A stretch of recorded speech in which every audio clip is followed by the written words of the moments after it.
Русский язык. In this lesson, we will listen to the story "Игра" and read the story. We will learn the vocabulary. We will learn how to use the phrase "похож на", which means resembles or looks like, which is used with the accusative case. We will also learn how to say you play a musical instrument, and there is a bonus. You will learn which countries border Russia.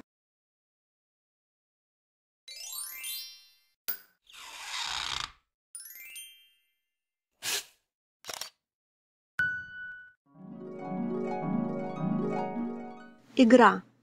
Музыкант играл на трубе.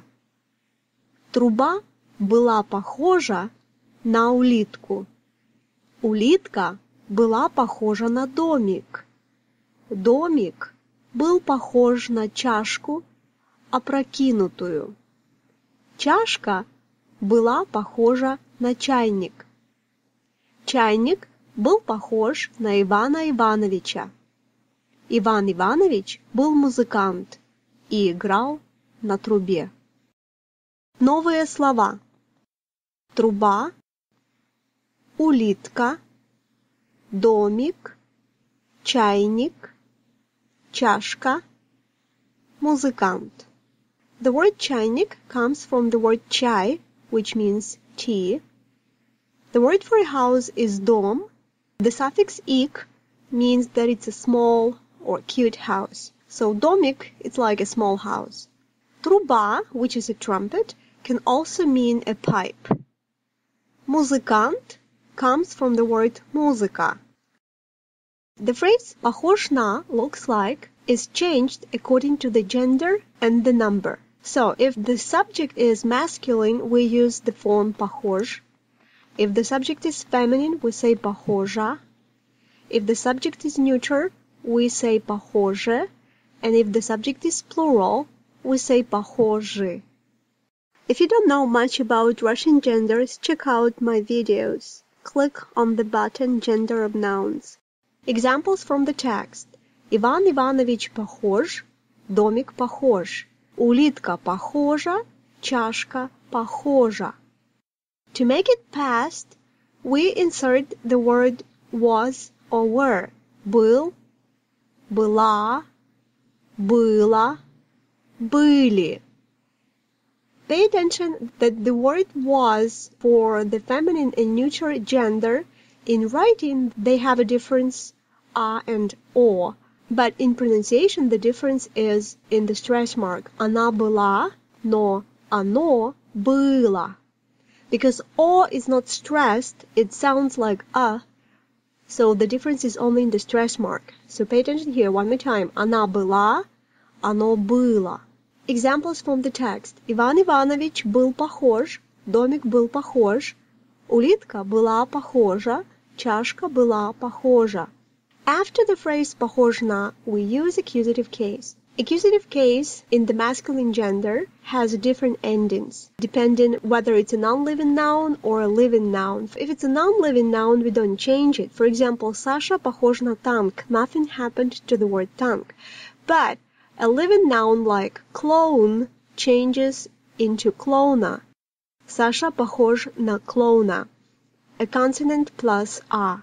For the feminine gender, we change a into u, and it doesn't depend whether it's a non-living or living noun. It still changes. For example, Саша похож на чашку, Саша похож на маму. Examples from the text are улитка похожа на домик, чайник похож на Ивана Ивановича, домик похож на чашку, труба похожа на улитку. When you want to say that you play or somebody plays a musical instrument, you have to use the prepositional case after the phrase играть на. First of all, you don't say you play something. In Russian, you play on something. So you don't play the piano, you play on the piano, or you play on the trumpet. And the prepositional case means that a noun gets the ending «е». For example, рояль, Витя играет на рояле.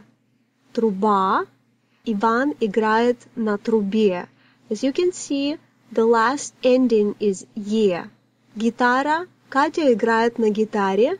Аккордеон, Алёша играет на аккордеоне. And examples from the text: музыкант играл на трубе.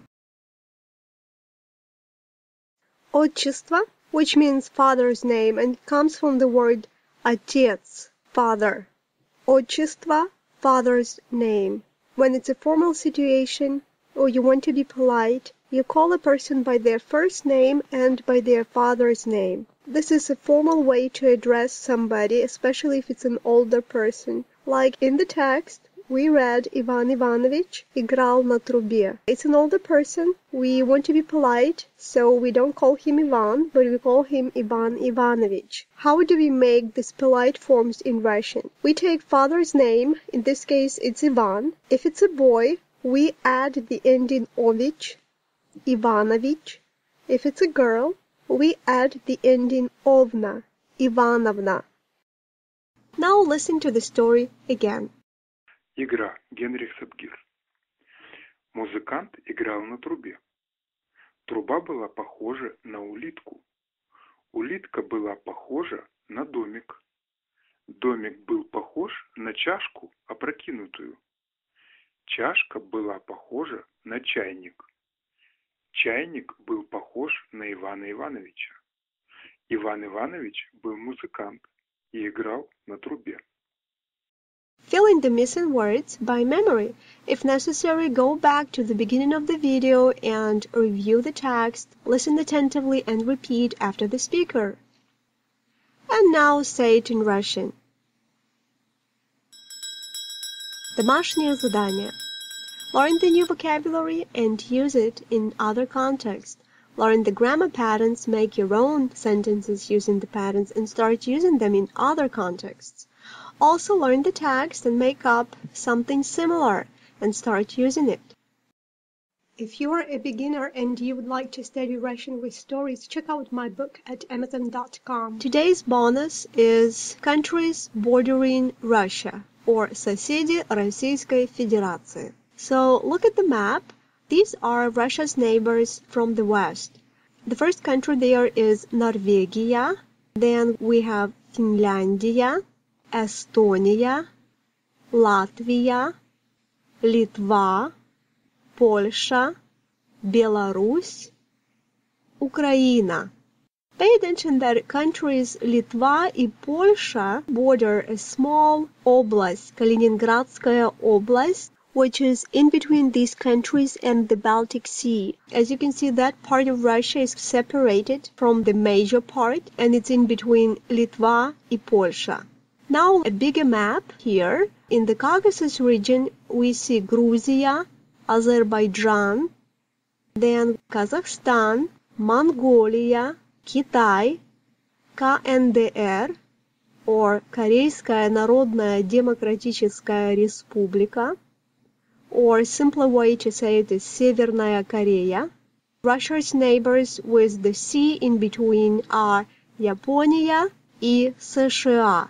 США stands for Соединенные Штаты Америки. You can also hear Соединенные Штаты or США. Now look at the map and try to name Russia's neighbors by memory. You can still see the borders and you can see the names of the bigger regions, but not the countries. Have fun! Ну вот и все.